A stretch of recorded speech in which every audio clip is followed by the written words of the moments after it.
the 3-1 Green Bay Packers welcoming in his 4-1 Dallas Cowboys. The owner, president, and general manager, Jerry Jones, here on the Rich Eisen Show. How are you, Jerry? Hey, Rich. Good to be with you today, and it's great to be going up to Green Bay and playing a heck of a defense. They've done well this year, and of course, Rodgers is no small challenge, but glad to have this team that we've got going up there. Before we get into the this Sunday and then in the next couple of weeks for the Cowboys, what do you think of when you head to Lambeau Field from your quarter century plus being in the league? Well, I think of I'll never forget Barry Switzer was our head coach. He had asked in no uncertain terms Ernie Zampese, our offensive coordinator. He said, "Can we run the press play?" Emmitt Smith was, of course, our running back. And he said, we've got to get outside, and we've got to get outside with a little bit of finesse. And can we run the press play? Well, anybody that knows anything about football knows that you got to practice the press play almost for years, but certainly got to put it in the spring. It's not something that you just put in. Well, nobody knows more football than Barry Switzer. But anyway, Ernie said, you want to run the press play? We'll run the press play. So we get it ready. The first pitch on the press play, or the first handoff to Emmitt, he goes to the outside. The Green Bay's defense swarms him, hits him, knocks the ball about 7 feet in the air. I think they scored on the play, but the bottom line is so much for the press play, so much for going wide, and the great Emmitt Smith carrying the ball. But boy, they're a challenge up there. I'm hopeful that we'll avoid some nature of the elements. And some. If we can do that, that'll take away a little of the challenge of going to Green Bay. So then I should ask as well, I guess it mandates asking you, are you happy with the catch rule as currently still constituted in the National Football League as you head into Green Bay? Well, this game certainly brings it to bear. And the facts are I don't understand what a catch is. And frankly, the more I hear it discussed, my son Stephen's on the competition committee, as you may know, but they have discussed it ad nauseum. They can explain it to you. The competition committee members can. What bothers me a little bit is it takes him 35 minutes to tell me about it.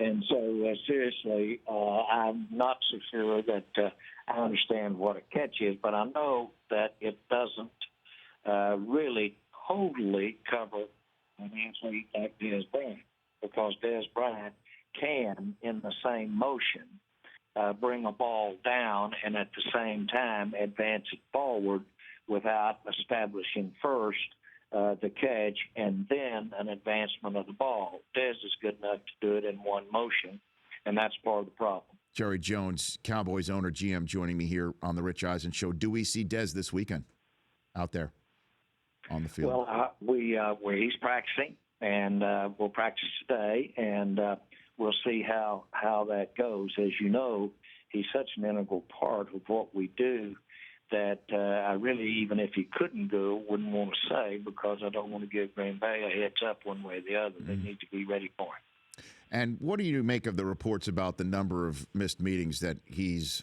allegedly had and how the Cowboys have handled the situation with Dez? Has he missed all those meetings over those years? Well, Dez has missed meetings. The reports of how many were totally wrong. They were exaggerated. And the definition of miss, are we going to count lates? What are we going to count?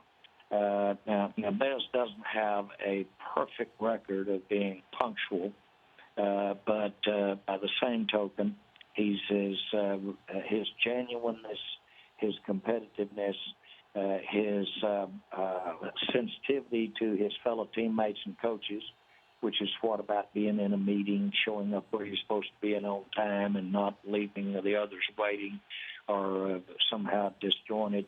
That's all a part of consideration, and Dez is that, and we have no issue with his meetings. Jerry Jones joining me here on the Rich Eisen Show. How is Tony Romo? MRI came back clean. How is he, as you currently know it, while you and I are sitting here chatting on this Friday? Oh, throwing the ball with a lot of zip. And I talked to one of the trainers that were catching his balls the other day, and he said, I literally have bruises on my stomach. And I said, well, it's a good thing our receivers don't have that size stomach because they'd all have bruises, I guess. But the bottom line is that he's throwing it with a lot of zip. He's not ready. He doesn't want to in any way compromise anything regarding his conditioning or his ability to have total motion, those kinds of things. But as far as his injury is concerned, one thing we knew from the get-go that upon healing, and for all practical purposes, it has healed, there would be no lingering effects from that injury. But he does need to get in shape, and he does have a regime of motion in his upper body that he has to get back in shape with. Well, a Dallas Cowboy quarterback of any sort, let alone somebody who's been at the controls as long as Tony Romo, knows that you can't have rabbit ears, right? Because of the number of times that you hear your name discussed publicly, nationally. But in this case, though, it's tough to miss the conversation that's happening right now. How is he handling the notion that he should just stay put? Brett Favre says just for the good of the team, he should stay put. Let Dak Prescott keep winning as long as he's the hot hand. How is he handling this whole notion of people saying that this should no longer be his job, Jerry? Tony will do anything for the good of the team. He'll do anything to win a ball game, and he's the ultimate team member. And so all of that is not an issue. And from the standpoint of the issue of how well Dak is playing, from Tony's standpoint, and I can't speak for Tony on this, this is a very positive thing. He's got a great chance that when he does come back, that he will be with a team that may be contending, as opposed to so recent in our memory last year when by the time he got back, we were really almost out of the picture then. And then he returned briefly, and then we were out of the picture. So no one is going to benefit any more from the play of Dak Prescott than Tony as this things unfold. So he's got a great attitude about it. Dak has got a great attitude about it, and it's just an unbelievable place that we find ourselves.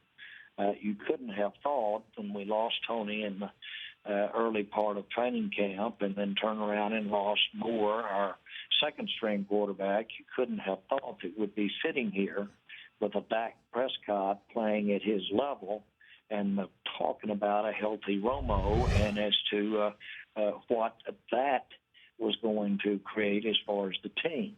This is a miracle. And in that case, I mean, if you know the question. I mean, if Prescott continues to wins in Green Bay, if perhaps Romo's not ready, and then after the bye beats fellow rookie Carson Wentz for the whole country to watch on NBC on Sunday Night Football, is there no chance that he keeps the job when Romo's healthy, Jerry Jones? I think the real issue is please give me that problem. If I've got a part of that problem, I want that, and so does the entire team. If Dak is playing at that level, that means our team has done well. He's done well.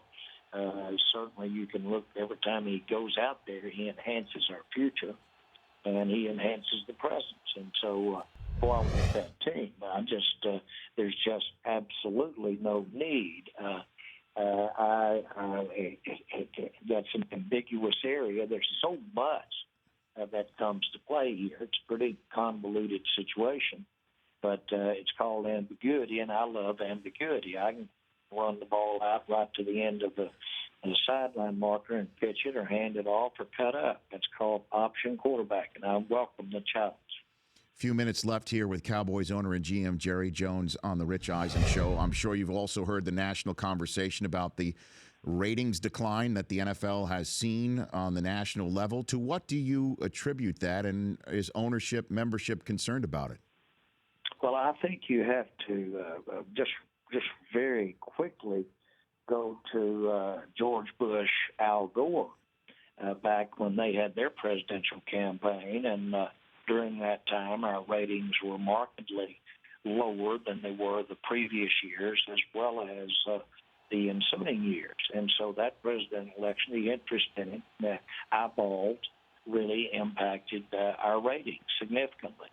That's before Donald Trump came along, and that's before social media. So it's very logical that you're looking at that area right there. Secondly, we've come off of arguably our finest years of ratings in the 14 and 15 comparison, and so got some pretty high bars to work against there. But the answer is certainly we are proud of the 150 million people that tune in to watch our ball games, and we're proud of the 150 million people, almost the same number that tuned in last year. They're just moving around over to see Trump and Hillary. So the bottom line is that I think that probably will be the answer. I don't know that I know, but certainly we'll always keep a close eye on how people are engaged with the NFL. Jerry Jones was also, as you know, folks out there, was named as a possible enshrinee at the Pro Football Hall of Fame this year. What did that mean to you to be named a possible enshrinee at the contributor spot, Jerry? Well, it's humbling. And it is, I guess, for everyone, but it is for me. And it hardly seems like right when you have had as much great experiences as I've had since I got in the NFL over the last 27 years, and just seeing things happen both on and off the field and seeing our game evolve and the interest in the game, it hardly seems fair to have had that much fun, plus get a possibility of a little pat on the back for it. So and I am honored, but I can't tell you. I was a walk-on, probably in life, but I was a walk-on. I'm not talking literally, I'm talking figuratively. And the NFL has made me be the way and be things that I never thought that I could be, or a part of me inspired the way the NFL has. So I'm a product of this great game and this great league. Last one for you, Jerry. This is a moment for myself because, you know, I'm sure you've heard of many famous people who root for the Dallas Cowboys, LeBron being one. And you've got Shaquille O'Neal came on this show last year while there were some dire straits going on for your team. But Romo was coming back, and he predicted that the Cowboys would make the playoffs. And this was the exchange, if you would indulge me to, I'd play this exchange for you, what he said on the show last year. I guarantee we'll win one of the next two without Tony, and I'm guaranteeing we'll make the playoffs. I will write that down right now. Shaquille O'Neal. If we don't make the playoffs, I'll come with a Dallas Cowgirl suit on your show with some pom-poms for 10 seconds. Now, I know that Mr. Jones might remind you that he lost that bet, but I'm wondering if you can help me have him pay it off here on this show. We're having a difficulty finding a right size for him. Is there a way you could help us out? You know, work somebody. First of all, yes. Yeah. Well, first of all, Shaquille says it's so. It's so. I got that, but he won't be the first big boy that's ever been pictured or illustrated in a Dallas Cowboy cheerleader outfit. Mm-hmm. I made the cover of D Magazine dressed up as a Dallas Cowboy cheerleader. Okay. And I had the wrong curves in the wrong places. Mm-hmm. And so it wasn't very pretty. Shaquille will be better looking in a uniform than I was on D Magazine. Okay, so 9X, is it can we get a 9XXL or they definitely don't make the size. That's what I'm just saying. Is there somebody in your I guess marketing world that we could reach out to get the proper sizing for Shaq? I'll bet we can. We have 36, and they're at different parts of the stadium. We can take about 9 of them and piece those uniforms together. Take a sewing machine. And cover him real good. Okay. Thank you for calling in. I really appreciate it. I love him for being a fan. He is You that. bet. He is that. Good to be on with you, Rich. Thank you, Good to Jerry. be on with you, buddy. Thank you. That's All right. Jerry. You Good to be bet. on. Right back at you. That's Jerry Jones, the owner, general manager of the Dallas Cowboys. The Rich Eisen Show, weekdays at noon Eastern on Audience.